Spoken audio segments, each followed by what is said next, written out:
Selamünaleyküm arkadaşlar. Buradan çok güzel bir duyuru yapmak istiyorum sizlere. 5. ayın 24'ünde 2026 çok güzel bir bal törenimiz var arkadaşlar. Baba Meko Imoti,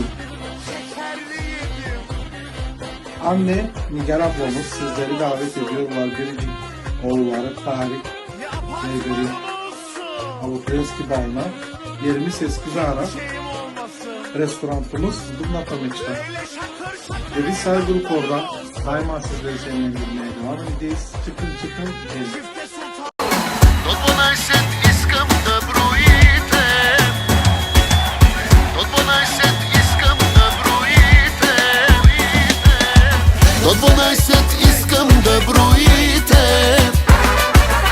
Тази нощ на бала се разбийте.